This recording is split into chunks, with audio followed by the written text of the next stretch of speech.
ஆனந்தி. விரிவான செய்திகளை காணும் முன் இன்றைய முக்கிய செய்திகள். 8 மாதங்களுக்கு பிறகு தாசில்தார் முன்னிலையில் திறக்கப்பட்ட கோவில். பெண்கள் சாமியாடி பக்தி பரவசம். புதுவையில் பல்வேறு இடங்களில் சூறைக்காற்றுடன் கோடை மழை. மக்கள் மகிழ்ச்சி. அதிக மதிப்பெண் பெற்ற அரசு பள்ளி மாணவர்களுக்கு பாராட்டு. விருந்தளித்து உற்சாகப்படுத்திய உதவி ஆய்வாளர். புதுவைக்கு வரும் சுற்றுலா பயணிகளுக்கும் இ பாஸ் வழங்க வேண்டும் அதிமுக வலியுறுத்தல். இனி விரிவான செய்திகள்.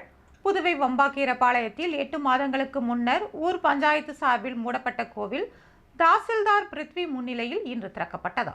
புதுவை வம்பாக்கீரபாளையத்தில் முத்துமாரியம்மன் கோவில் உள்ளது. இந்த கோவிலில் 2 ஆண்டுகளுக்கு ஒருமுறை கோவில் நிர்வாகிகள் தேர்வு செய்யப்படுவர். கடந்த ஆண்டு இந்த கோவிலில் பஞ்சாயத்து நிர்வாகிகளை தேர்ந்தெடுப்பது சம்பந்தமான கூட்டம் நடைபெற்றதா.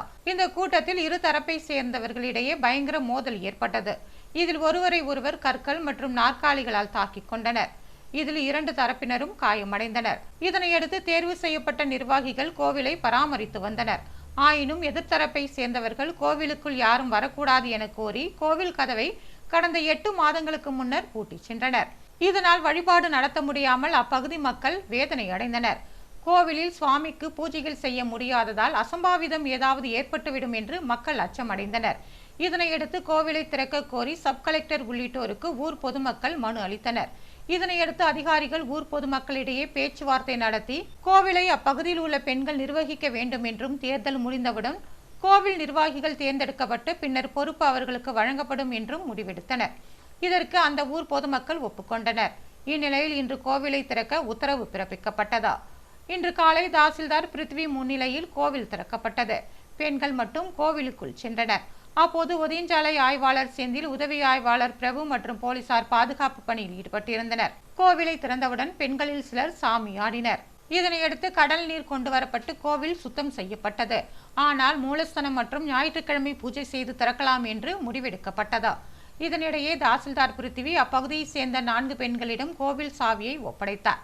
4 பெண்களும் கோவிலை பராமரிக்க வேண்டும் என்று அவர் பேசினார். அப்போது பெண்கள் அதற்கு ஒப்புக்கொண்டனர். இதனையடுத்து ஊர் பெண்கள் ஒன்று சேர்ந்து கோவிலை சுத்தப்படுத்தினர். 8 மாதங்களுக்கு பிறகு கோவில் திறக்கப்பட்டதால் அப்பகுதியில் பரபரப்பு ஏற்பட்டதா. இன்ஸ்பெக்டர் எஸ்ஐ எல்லாம் தாசில்தார் எல்லாம் சேர்ந்து அவங்க கலெக்டர் ஆஃபீஸ் மனு கொடுக்க சொன்னாங்க. நாங்கள் போய் கொடுத்தோம்.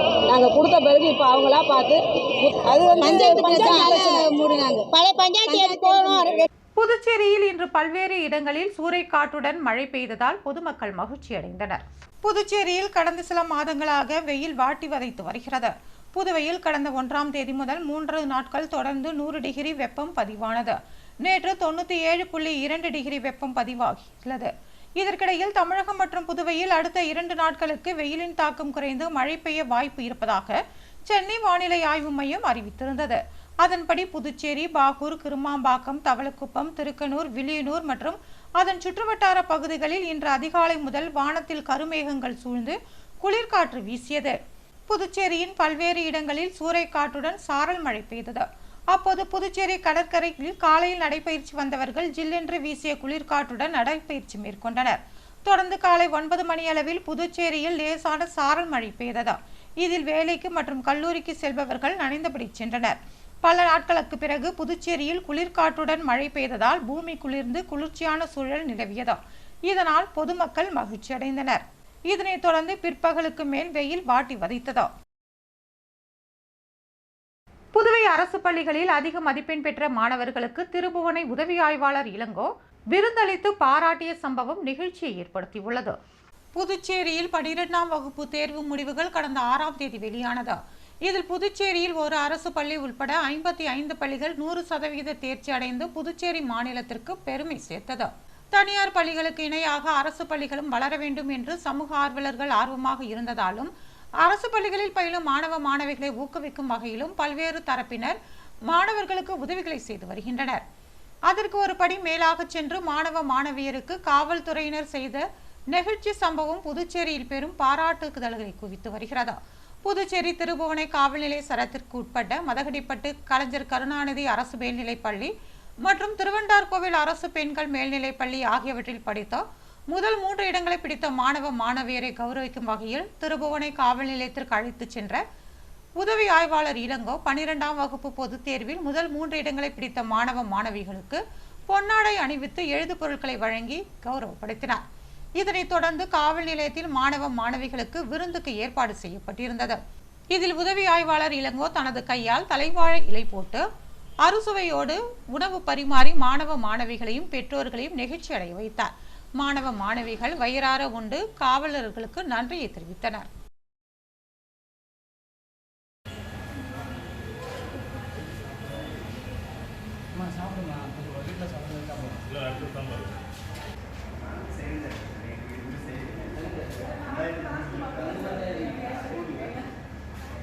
புதுவைக்கு வரும் சுற்றுலா பயணிகளுக்கும் இ பாஸ் வழங்க நடவடிக்கை எடுக்க வேண்டும் என்று அதிமுக வலியுறுத்தியுள்ளது. அதிமுக மாநில செயலாளர் அன்பழகன் செய்தியாளர்களை சந்தித்தார்.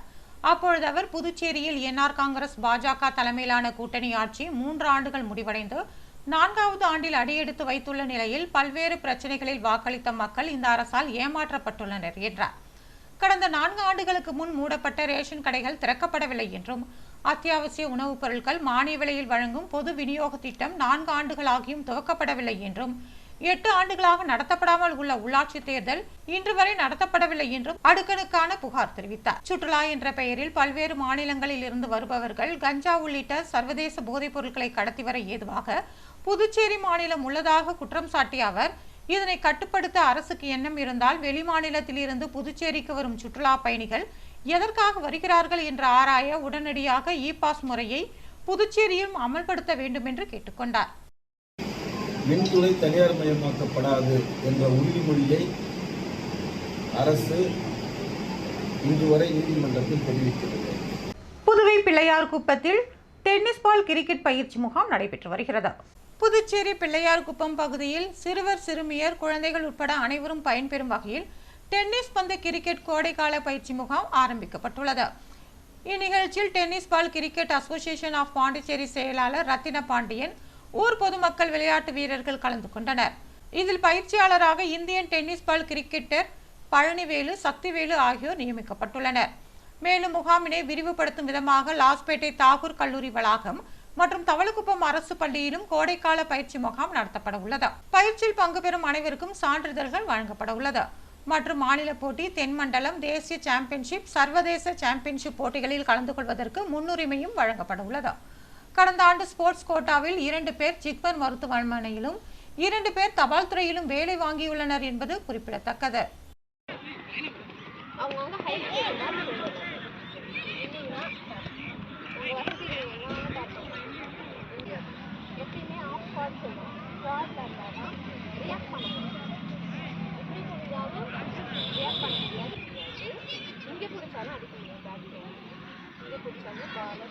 தேசிய கல்விக் கொள்கை விவகாரத்தில் புதுச்சேரி கல்வித்துறை 2 வாரங்களுக்குள் பதிலளிக்க வேண்டும் என்று நீதிமன்றம் உத்தரவிட்டுள்ளது. புதுச்சேரி கல்வித்துறை எந்தவித திட்டமிடலும் இல்லாமல் தேசிய கல்விக் கொள்கையை மாணவர்கள் மத்தியில் திணிக்கும் முயற்சியில் ஈடுபடுவதாகவும் புதுச்சேரி யூனியன் பிரதேச மாணவர்கள் கூட்டமைப்பு தொடர்ந்து புகார் எழுப்பியது. பல்வேறு போராட்டங்களையும் நடத்தியது. மேலும் மத்திய அரசு கொண்டு வந்த திட்டம் என்ற ஒரே காரணத்திற்காக புதுச்சேரி மாணவர்கள் பற்றி சிறிதும் சிந்திக்காமல் தேசிய கல்விக் கொள்கையை மாநில அரசு திணிப்பதாக எதிர்ப்பு தெரிவித்த புதுச்சேரி யூனியன் பிரதேச மாணவர்கள் கூட்டமைப்பின் நிறுவனர் சுவாமிநாதன் உயர்நீதிமன்றத்தில் இதற்கு தடையாணை கோரி மனு ஒன்றை தாக்கல் செய்தார். இந்த மனு சிறப்பு நீதிமன்றமான 2 நீதிபதிகள் முன்னிலையில் இன்று விசாரணைக்கு வந்தது. வழக்கை விசாரணைக்கு ஏற்றுக்கொண்ட நீதிபதிகள் கல்வித்துறையும் புதுச்சேரி பல்கலைக்கழகமும் 2 வாரங்களுக்குள் உரிய பதிலை அளிக்க உத்தரவிட்டனர். இந்த வழக்கில் புகார்தாரர் தரப்பில் உயர்நீதிமன்ற வழக்கறிஞர் ஞானசேகரன் ஆஜரானார். புதுவை மரக்காணத்தில் உள்ள பூதகாளியம்மன் கோவிலில் அமாவாசை பூஜையை முன்னிட்டு பெண்கள் தீச்சட்டி எடுத்து வழிபாடு நடத்தினர். விழுப்புரம் மாவட்டம் வானூர் சட்டமன்ற தொகுதிக்குட்பட்ட மரக்காணம் அருகே உள்ள ஞானக்கல்மேடு கிராமத்தில் ஸ்ரீ சுயம்பு பூதகாளியம்மன் கோவில் உள்ளது. இந்த கோவிலில் சித்திரை மாத அமாவாசை முன்னிட்டு தீச்சட்டி எடுக்கும் விழா நடைபெற்றது. இதில் சுற்று வட்டாரத்தை சேர்ந்த கிராம மக்கள் கலந்து கொண்டு தீச்சட்டி எடுத்து தங்களது வேண்டுதலை நிறைவேற்றினர். முன்னதாக பிரம்மதேசம் வெங்கடேசன் குருக்களால் சிறப்பு யாகசாலை பூஜைகள் நடத்தப்பட்டது. இதனைத் தொடர்ந்து அம்மனுக்கு பல்வேறு பொருட்களால் அபிஷேகம் செய்யப்பட்டது. நிகழ்ச்சிக்கான ஏற்பாடுகளை முன்னாள் வானூர் ஒன்றிய தலைவர் BMR சிவா தலைமையில் பக்தர்கள் செய்திருந்தனர். நிகழ்ச்சியில் சுற்றுவட்டார பகுதியை சேர்ந்த ஏராளமான பக்தர்கள் பங்கேற்றனர்.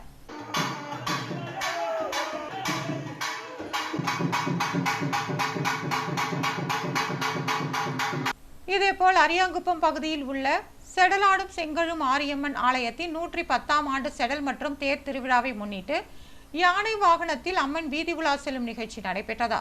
முன்னதாக கடந்த புதன்கிழமையன்று இந்த ஆலயத்தில் கொடி ஏற்றப்பட்டு தினந்தோறும் அபிஷேக ஆராதனைகள் நடைபெற்று வருகின்றன. 6ஆம் நாள் உற்சவமாக அரியாங்குப்பம் வீரவன்னியர் குல சத்திரிய மரபினரின் உபயத்தில் அம்மனுக்கு சிறப்பு அபிஷேக அலங்காரங்கள் நடைபெற்றதா. இதனைத் தொடர்ந்து மின் விளக்குகளால் அலங்கரிக்கப்பட்ட வெள்ளை யானை வாகனத்தின் மீது தங்க அம்பாரியில் அம்மன் திருவீதி உலா செல்லும் நிகழ்ச்சி நடைபெற்றதா. இதில் சிறப்பு விருந்தினராக அரியாங்குப்பம் சட்டமன்ற உறுப்பினர் பாஸ்கர் என்கிற தட்சிணாமூர்த்தி, முன்னாள் சட்டமன்ற உறுப்பினர் அனந்தராமன், காங்கிரஸ் பொதுச் செயலாளர் சங்கர் உள்ளிட்ட பலர் கலந்து கொண்டனர்.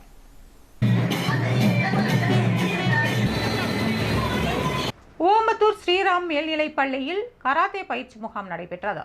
ஓமத்தூரில் அமைந்துள்ள ஸ்ரீராம் உயர்நிலைப் பள்ளியின் அசோக் கராத்தே அசோசியேஷன் சார்பாக மாணவ மாணவியருக்கு சிறப்பு பயிற்சி முகாம் நடத்தப்பட்டதா. இதன் நிறைவு விழா நடைபெற்றதா.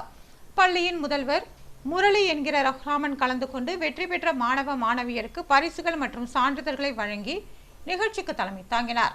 அசோக் கராத்தே அசோசியேஷன் தலைவர் அசோக் மற்றும் தேசிய அளவிலான சிறப்பு கோச் நந்தினி நிகழ்ச்சிக்கு முன்னிலை வகித்தனர். சிறப்பு அழைப்பாளராக புதுச்சேரி மாநிலத்தில் உள்ள தேசத்தந்தை நேதாஜி சுபாஷ் சந்திர போஸ் மக்கள் சேவை மையத்தின் நிறுவன தலைவர் மற்றும் ஓய்வு பெற்ற முன்னாள் எல்லை பாதுகாப்பு படை வீரரான சசிகுமார் மற்றும் புதுச்சேரி மாநில சமூக பேரமைப்பு கூட்டமைப்பின் தலைவர் ஓய்வு பெற்ற முன்னாள் காவல்துறை அதிகாரியுமான இளங்கோவன் மற்றும் நேதாஜி சுபாஷ் சந்திரபோஸ் மக்கள் சேவை மையத்தின் துணைத் தலைவரும் சேவா ரத்ன விருது பெற்ற மனோபாலன் ஆகியோரும் கலந்து கொண்டு மாணவ மாணவியரிடையே சிறப்புரையாற்றினர்.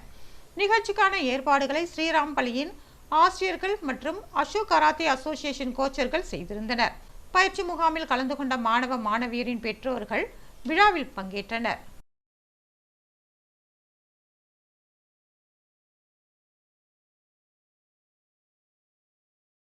குருமாம்பேட்டை லலிதாம்பிகை கோவிலில் அமாவாசை பூஜையில் ஏராளமானோர் கலந்து கொண்டனர். புதுவை குருமாம்பேட் பகுதியில் அமைந்துள்ள ஸ்ரீ யோகமயா லலிதாம்பிகை ஆலயத்தில் சித்திரை மாத அமாவாசை தினத்தையொட்டி ஸ்ரீ லலிதா மகாயாகம் நடைபெற்றதா. முன்னதாக சுவாமிக்கு பால், தயிர், சந்தனம் உள்ளிட்ட பல்வேறு பொருட்களால் அபிஷேக ஆராதனைகள் நடைபெற்றன. இதனைத் தொடர்ந்து மலர்களால் அலங்கரிக்கப்பட்ட அம்மனுக்கு சோடன தீபாராதனைகள் காட்டப்பட்டு பின்னர் மகா தீபாராதனை காட்டப்பட்டது. இதில் ஏராளமான பக்தர்கள் கலந்து கொண்டு லலிதாம்பிகையை வழிபட்டு சென்றனர்.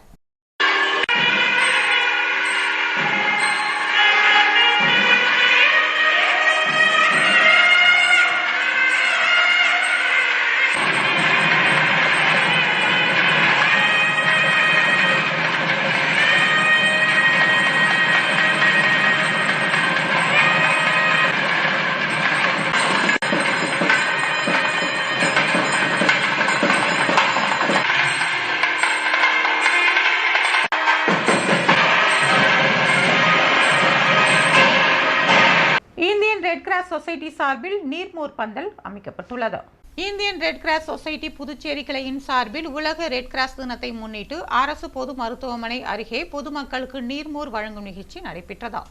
Indian Red Cross Society Puducherry கிளை சேர்மன் லட்சுமிபதி தலைமையில் பொருளாளர் பாஸ்கரன் முன்னிலையில் ஆயுட்கால உறுப்பினர்கள் பிரகாஷ் ராவ், ஸ்டீபன் செல்வராஜ், வின்சென்ட், பிரதீஷ் ராஜா, ஆதிமூலம் மற்றும் தன்னார்வலர்கள் சரவணன் ஆகியோர் பொதுமக்களுக்கு அக்னி வெயிலில் இருந்து நீர்ச்சத்து குறைபாட்டை தவிர்ப்பதற்காக நீர்மோர் வழங்கினர்.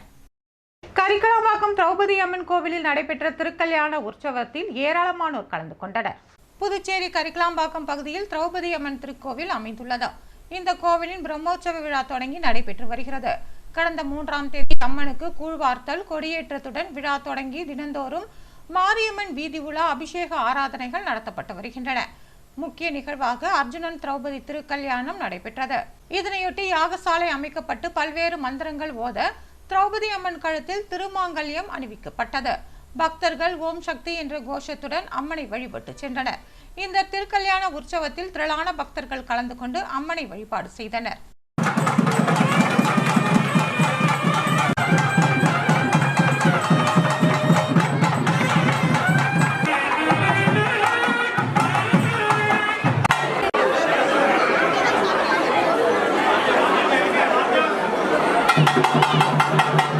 புதுவையில் இன்றைய தங்கம் மற்றும் வெள்ளி விலை விவரம்.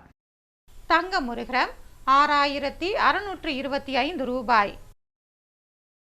ஒரு சவரன் தங்கம் 53,000 ரூபாய். வெள்ளி 10 கிராம் 855 ரூபாய். மீண்டும் இன்றைய முக்கிய செய்திகள். 8 மாதங்களுக்கு பிறகு தாசில்தார் முன்னிலையில் திறக்கப்பட்ட கோவில், பெண்கள் சாமியாடி பக்தி பரவசம். புதுவையில் பல்வேறு இடங்களில் சூறைக்காற்றுடன் கோடை மழை, மக்கள் மகிழ்ச்சி. அதிக மதிப்பெண் பெற்ற அரசு பள்ளி மாணவர்களுக்கு பாராட்டு, விருந்தளித்து உற்சாகப்படுத்திய உதவி ஆய்வாளர். புதுவைக்கு வரும் சுற்றுலா பயணிகளுக்கும் இ-பாஸ் வழங்க வேண்டும், அதிமுக வலியுறுத்தல். இத்துடன் செய்திகள் நிறைவு பெறுகிறது. வணக்கம்.